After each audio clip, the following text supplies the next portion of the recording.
ನನ್ನನ್ನು ಇಷ್ಟಪಡೋ ನನ್ನ ಕ್ಷೇತ್ರದ ಯುವಕರಿಗೆ ಹೇಳೋದು ಇಷ್ಟೇ, ದೊಡ್ಡದಾಗಿ ಯೋಚನೆ ಮಾಡಿದ್ರು. ಜೀವನದಲ್ಲಿ ಏನೋ ಒಂದು ಆಗ್ತೀಯ, ಭಯ ಬೀಳಬೇಡ, ಯಾವುದಕ್ಕೂ ತಲೆಗೆಡಿಸ್ಕೋಬೇಡ.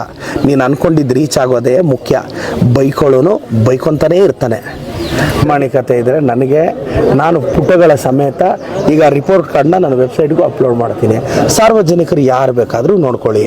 ನಾನು ಯಾವ ಹಳ್ಳಿಗೆ ಹೋಗಿದ್ದೀನಿ, ಯಾವ ಹಳ್ಳಿಗೆ ಅನುದಾನ ಕೊಟ್ಟು ನೋಡಿ, ಈ 2 ಹಳ್ಳಿಗೆ 15 ದಿನದಲ್ಲಿ ಸರಿಸುಮಾರು 8 ಲಕ್ಷ, ಅಲ್ಲಿ 8 ಲಕ್ಷ ಇಲ್ಲ 16 ಲಕ್ಷ ವಾಟರ್ ಫಿಲ್ಟರ್ ಹಾಕಿಸ್ತಾ ಇದ್ದೀನಿ. ಒಂದು 15 ದಿನದಲ್ಲಿ ಈಗ ಜಾಗ ನೋಡಿ ಹಾಕಿಸ್ತೀನಿ. ಇವ್ರು ಕೇಳಿರೋದಕ್ಕೆಲ್ಲ ನಾನು ಸ್ಪಂದಿಸ್ತೀನಿ. ಅನುದಾನ ಎತ್ಕೊಂಡೆ ಹಳ್ಳಿಗಳಿಗೆ ಹೋಗ್ಬೇಕು. ನಾನು ಹೋಗಿರೋ ಹಳ್ಳಿಗಳಿಗೆಲ್ಲ ಅನುದಾನ ಹಾಕೊಂಡು ಬರ್ತಾ ಇದ್ದೀನಿ. ಸರ್, ಮೊಟ್ಟ ಮೊದಲನೇ ಬಾರಿಗೆ ರಿಪೋರ್ಟ್ ಕಾರ್ಡ್ನ ನಾನೇ ಪಬ್ಲಿಷ್ ಮಾಡಿರೋದು. ನನಗೆ ಧೈರ್ಯ ಇದೆ. ನಮ್ಮೂರಿಗೆ ನಮ್ಮ ಶಾಸಕ ಕಮಗುಟ್ಟಹಳ್ಳಿ ಪಂಚಾಯತಿಯಲ್ಲಿ ಇನ್ನೊಂದು 2 ಹಳ್ಳಿ ಪೆಂಡಿಂಗ್ ಇದೆ. ಇವತ್ತು ಬೋಡ್ನಾಗನಹಳ್ಳಿ, ಮುದ್ಲಹಳ್ಳಿ, ದಿನ್ನಹಳ್ಳಿಗೆ ವಿಸಿಟ್ ಕೊಟ್ಟಿದ್ದೀವಿ. 3 ಊರಲ್ಲೂ ವಾಟರ್ ಫಿಲ್ಟರ್ ಕೇಳಿದರೆ 3 ಊರಿಗೂ ಸೇರಿ 2 ವಾಟರ್ ಫಿಲ್ಟ್ರು ಮತ್ತು ರಸ್ತೆ ಚರಂಡಿ ಕೇಳಿದ್ದಾರೆ. ಮತ್ತು ತುಂಬ ದಿನಗಳಿಂದ ಸರ್ವೆ ಆಗದೆ ಉಳಿದಿರೋದಿದೆ. ಮತ್ತು ಈ ಊರಿಗೆ 3 ಸ್ಮಶಾನ ಇದೆ, ಎಲ್ಲ ಒತ್ತುವರಿಯಾಗಿದೆ. ಅದನ್ನು ತೆರವು ಮಾಡೋ ಕಾರ್ಯಕ್ರಮ ಇದು. ಮತ್ತು ಈ ಊರಿಗೆ ರೇಷನ್ದು ಸಬ್ ಸೆಂಟರ್ ಬೇಕು ಅಂತ ಕೇಳಿದರೆ ನಾನು DC-ಗೆ ಪತ್ರ ಬರೆದು ಅದು ಮಾಡಿಸ್ತೀನಿ ಸರ್.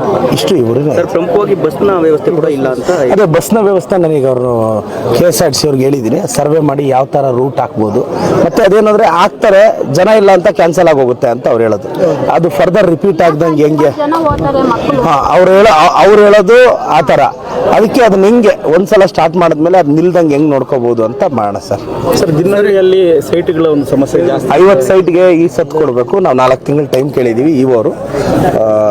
ದಿನಹಳ್ಳಿ ಮತ್ತು ಇವು 2 ಸೇರಿ 50 ಸರ್. ಅದರಲ್ಲಿ ಏನು ಹಿರೇನಗವಲ್ಲಿ ಅವ್ರಿಗೆ ಏನು ಸೈಟ್ಗಳು ಕೊಟ್ಟಿದ್ದಾರೆ, ಅವ್ರ ಅನುಭವದಲ್ಲಿ ಇಲ್ಲ ಅಂತ ಸ್ಥಳೀಯರು. ನೋಡೋಣ ಸರ್, ಸರ್ವೆ ಮಾಡಿಸ್ತೀನಿ. ಎಲ್ಲ ಒಂದು ತಿಂಗಳೊಳಗೆ ಸರ್ವೆ ಮಾಡಿಸ್ತೀನಿ. ಕಾನೂನು ರೀತಿ ಯಾರಿಗೆ ಬಂದರೆ ಅವ್ರಿಗೆ ಹೋಗುತ್ತೆ ಸರ್, ಅಷ್ಟೇ. ಸರ್, ನಮ್ಮ ಶಾಸಕರ ರಿಪೋರ್ಟ್ ಕಾರ್ಡ್ನ ಜನರ ಮುಂದೆ ಇಟ್ಟಿರ್ಬೇಕು ನಾವು. ಈ ಒಂದು ವಿಚಾರವಾಗಿ ಬಿಜೆಪಿ ನಾಯಕರು ಯಾರಾದರೂ ನಮ್ಮ ರಿಪೋರ್ಟ್ ಕಾರ್ಡ್ಗಳ ಮುಂದೆ ಇಟ್ಟು ನೋಡಿ, ಪ್ರಾಮಾಣಿಕತೆ ಇದ್ದರೆ ನನಗೆ, ನಾನು ಪುಟಗಳ ಸಮೇತ ಈಗ ರಿಪೋರ್ಟ್ ಕಾರ್ಡ್ನ ನನ್ನ ವೆಬ್ಸೈಟ್ಗೂ ಅಪ್ಲೋಡ್ ಮಾಡ್ತೀನಿ. ಸಾರ್ವಜನಿಕರು ಯಾರು ಬೇಕಾದರೂ ನೋಡ್ಕೊಳ್ಳಿ.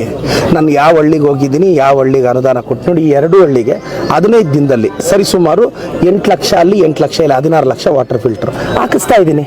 ಒಂದು 15 ದಿನದಲ್ಲಿ ಈಗ ಜಾಗ ನೋಡಿ ಹಾಕಿಸ್ತೀನಿ. ಇವ್ರು ಕೇಳಿರೋದಕ್ಕೆಲ್ಲ ನಾನು ಸ್ಪಂದಿಸ್ತೀನಿ. ಅನುದಾನ ಎತ್ಕೊಂಡೆ ಹಳ್ಳಿಗಳಿಗೆ ಹೋಗ್ಬೇಕು. ನಾನು ಹೋಗಿರೋ ಹಳ್ಳಿಗಳಿಗೆಲ್ಲ ಅನುದಾನ ಹಾಕೊಂಡು ಬರ್ತಾ ಇದ್ದೀನಿ. ಸರ್, ಮೊಟ್ಟ ಮೊದಲನೇ ಬಾರಿಗೆ ರಿಪೋರ್ಟ್ ಕಾರ್ಡ್ನ ನಾನೇ ಪಬ್ಲಿಷ್ ಮಾಡಿರೋದು. ನನಗೆ ಧೈರ್ಯ ಇದೆ. ಡೇಟಾ ನೀವು ಬೆಂಗಳೂರು ನೋಡಿದ್ರೆ ನನ್ನ ಕಾನ್ಸ್ಟಿಟ್ಯೂನ್ಸಿಗೆ 40 ಜನ ವರ್ಕ್ ಮಾಡ್ತಾರೆ, ಟೀಮ್ ಇದೆ.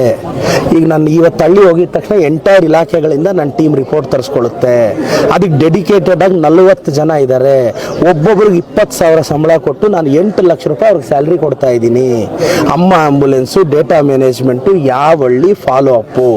ನಾವೇನಂದರೆ ಮಾಡೋದನ್ನ ಪ್ರತಿಯೊಂದನ್ನು ನಾವು ಎಕ್ಸ್ಪ್ಲೈನ್ ಮಾಡೋಕ್ಕಾಗಲ್ಲ. ಪೊಲಿಟಿಕಲ್ ಸ್ಟ್ರಾಟಜಿ ಇರುತ್ತೆ. ನನಗೆ ಅಂತ ಒಂದು ರಾಜಕಾರಣದ ನನಗೊಂದು ಇದಿರುತ್ತೆ, ಹಿಂಗೆ ನಡೆಸಬೇಕು ಅಂತ. ನಾವು ಕಾಮನ್ ಮ್ಯಾನ್ಗೆ ರೀಚ್ ಆಗ್ತಾನೇ ಇದ್ದೀವಿ. ಪ್ರತಿ ಊರು ಡೀಟೇಲ್ಸ್ ಇಟ್ಕೊಂಡೇ ಇದ್ದೀವಿ. ಎಲ್ಲ ಇಟ್ಕೊಂಡು ಪ್ರತಿಯೊಂದು ಸರ್ವೆ ಮಾಡೇ ನಾವು ಹಳ್ಳಿಗೆ ಬರ್ತಾ ಇದ್ದೀವಿ. ಎಲ್ಲ ಚೆನ್ನಾಗಿ ಆಗ್ತಿದೆ ಸರ್. ಗ್ರಾಮದಲ್ಲಿ ಸ್ಮಶಾನ ಇಲ್ಲ ಅಂತ ಅನ್ನೋದು ಒಂದು ದೂರು ಬಂತು. ಅದ್ರ ಜೊತೆಗೆ ಇವಾಗ ಎಲ್ಲ ಗ್ರಾಮಗಳಲ್ಲೂ ಊರಲ್ಲಿ ಬಂದಾಗಿಂದಾನು ಗುಡಿಸಲು ಮುಕ್ತ ಗ್ರಾಮ ಅಂತಂದು ಮಾಡ್ಕೊಂಡ್ ಬರ್ತಾ ಇದ್ದಾರೆ. ಅವತ್ತು ಹಿಂದೆ ಇದ್ದವ್ರು ಯಾರು ಮಾಡಿಲ್ಲ. ಈಗ ಗುಡಿಸಲು ಮುಕ್ತ ಗ್ರಾಮ ತಾವೇನು ಮಾಡೋದಕ್ಕೆ ಪ್ರಯತ್ನ ಇಲ್ಲ. ನಾನು ಅಂದ್ರೆ ಸರ್, ಅಲ್ಲಿ ಒಂದು 3 ಮನೆ ತೋರಿಸಿದ್ರು, 3 ಮನೆ ನೋಟ್ ಮಾಡ್ಕೊಂಡಿದ್ದೀನಿ. ಅದನ್ನ ಮಾಡೋ ಪ್ರಯತ್ನ ಪಡ್ತೀವಿ ಸರ್. ಎಲ್ಲಿದೆಯೋ ಅಲ್ಲೆಲ್ಲ ನಾನು ಹಳ್ಳಿಗೆ ಹೋಗಿ ಅವ್ರ ಕಷ್ಟ ಕೇಳಿ ಸ್ಪಂದಿಸ್ತೀನಿ ಸರ್. ಮೇಯ್ನು ಬೋಡ್ನಾಗನಹಳ್ಳಿಲಿ 3 ರಸ್ತೆ ಕೇಳಿದ್ರು. ಎಲ್ಲ ಅದು ಮನೆಗಳು ಕಟ್ಟಿಬಿಟ್ಟಿದ್ದಾರೆ.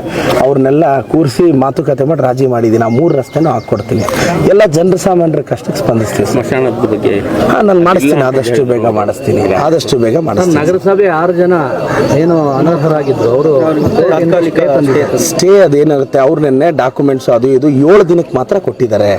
ನಮ್ಮ ಕೆವೆಟ್ ಹಾಕಿದ್ದೀವಿ. 7 ದಿನಕ್ಕೆ ಮಾತ್ರ ಸ್ಟೇ, ಮತ್ತೆ ವೆಕೇಟ್ ಆಗುತ್ತೆ. ನಮ್ಮ ನಗರಸಭೆ ಖಂಡಿತವಾಗೂ ಅಡ್ಮಿನಿಸ್ಟ್ರೇಟರ್ ಬರ್ತಾರೆ. ಈಗ ಬಿಜೆಪಿ ವರ್ಸಸ್ ಪ್ರದೀಪ್ ಈಶ್ವರ್ ಅನ್ನೋ ರೀತಿಯಲ್ಲಿ ಬಿಜೆಪಿ ನಾಯಕರ ವಿರುದ್ಧ ತೊಡೆ ತಟ್ಟುವಂತ ಕೆಲಸ ಮಾಡ್ತಿದ್ದೀರಿ. ಪ್ರದೀಪ್ ಈಶ್ವರ್ ಅವ್ರ ಧೈರ್ಯ ಏನು ಸರ್? ನನ್ನ ಧೈರ್ಯನೇ ಜನಸಾಮಾನ್ಯರು. ನಾನು ಕೆಲಸ ಮಾಡ್ತಿದ್ದೀನಿ, ಅವ್ರ ಮುಂದೆ ಪ್ರೆಸೆಂಟ್ ಮಾಡ್ತಿದ್ದೀನಿ. ಅವರು ಹೇಳ್ಬೋದಲ್ಲ, ಅವ್ರು ನನಗೆ 6 ತಿಂಗಳು ಕೊಡಿ ಅಂದರು. ನಾನು ಅವ್ರಿಗೆ ಟೈಮ್ ಕೊಡ್ತಿದ್ದೀನಿ. 6 ತಿಂಗಳು ಟೈಮ್ ತೊಗೊಳ್ರಪ್ಪ. 6 ತಿಂಗಳು ಟೈಮ್ ತೊಗೊಂಡು ಪಬ್ಲಿಷ್ ಮಾಡೋಂಗಿದ್ರೆ ಮಾಡಿ, ಇಲ್ಲಾಂದರೆ ನಾನು ಪ್ರತಿಯೊಬ್ಬರು ಮನೆ ಮುಂದೆ ಹೋಗಿ ಕೇಳ್ತೀನಿ ಸರ್. ಈಗ ಉಚಿತ CET ಮತ್ತು NEET ತರಬೇತಿ ಪ್ರಾರಂಭ ಆಗಿದೆ. ಎಷ್ಟು ಜನ ಮಕ್ಕಳಿದ್ದಾರೆ ಇನ್ನು ಸರ್? ಈಗ ಇವತ್ತಿಗೆ ನನಗಿರೋ ಇನ್ಫಾರ್ಮೇಷನ್ 240 250 ಆಗಿದ್ದಾರೆ. ರಿಜಿಸ್ಟ್ರೇಷನ್ 300 ಜನರ ಮೇಲೆ ಆಗಿದ್ದಾರೆ. ಅಟೆಂಡೆನ್ಸ್ ಅಷ್ಟಿದೆ. ನಾನೀಗ ಇದು ಮುಗಿದ ಮೇಲೆ ಇವತ್ತು 2 ಅವರ್ ಕ್ಲಾಸ್ ಹಾಕ್ಕೊಂಡಿದ್ದೀನಿ. 11 ಗಂಟೆಯಿಂದ 1 ಗಂಟೆ ನಾನು ಇವತ್ತು ಜೆನೆಟಿಕ್ಸ್ ಅಂತ ಒಂದು ಪಾಠ ಮಾಡ್ತಾ ಇದ್ದೀನಿ. 11 to 1 ನನ್ನ ಮಕ್ಳಿಗೆ ಪಾಠ ಮಾಡ್ತೀನಿ, ನಾನು ಕ್ಲಾಸಸ್ ತೊಗೊತೀನಿ. ಈಗ ಇದು ಹಳ್ಳಿ ವಿಸಿಟ್ ಆದಮೇಲೆ ಅದಕ್ಕೆ ಬುಕ್ಕು ತೊಗೊಂಬಂದಿದ್ದೀನಿ ಕಾರಲ್ಲಿ. ಹೋಗಿ ಓದ್ಕೊಂಡೋಗಿ 2 ಅವರ್ ಪಾಠ ಮಾಡಬೇಕಲ್ಲ, ಬಡವ್ರ ಮಕ್ಳು ಚೆನ್ನಾಗಿ ಆಗ್ಬೇಕಲ್ಲಣ್ಣ. ಯುಗಾದಿ ಮತ್ತೆ ಜನಕ್ಕೇನು ಶುಭ ಹೇಳ್ತೀವಿ ಸರ್? ಯುಗಾದಿ 2 ವರ್ಷದಿಂದ ಇಂಥ ಯುಗಾದಿ ದಿನಾನೇ ನನ್ನ ಹೆಸರು ಪ್ರಸ್ತಾಪ ಆಗಿದ್ದು. ಅವತ್ತು ನನ್ನ ಹಣೆ ಬರದಲ್ಲಿ ಹೊಸ ಜೀವನ ಸ್ಟಾರ್ಟ್ ಆಯಿತು. ಅದಕ್ಕೆ ಇವತ್ತು ಪ್ರತಿಯೊಂದು ಒಬ್ಬರು ಬಾಳಲ್ಲೂ ಅಂದ್ರೆ ಸ್ಪೆಷಲಿ ಬಡವ್ರ ಲೈಫಲ್ಲಿ ಒಂದಷ್ಟು ಡಿಫ್ರೆನ್ಸ್ ಥರ ಪ್ರಯತ್ನ ಪಡ್ತಿದ್ದೀನಿ. ಎಲ್ಲ ಒಳ್ಳೇದಾಗಲಿ. ಸ್ಪೆಷಲಿ ನಮ್ಮ ಯಂಗ್ಸ್ಟರ್ಸ್ಗೆ, ಯೂತ್ಸ್ಗೆ ಒಂದೇ ಹೇಳೋದು, ಧೈರ್ಯವಾಗಿರಿ.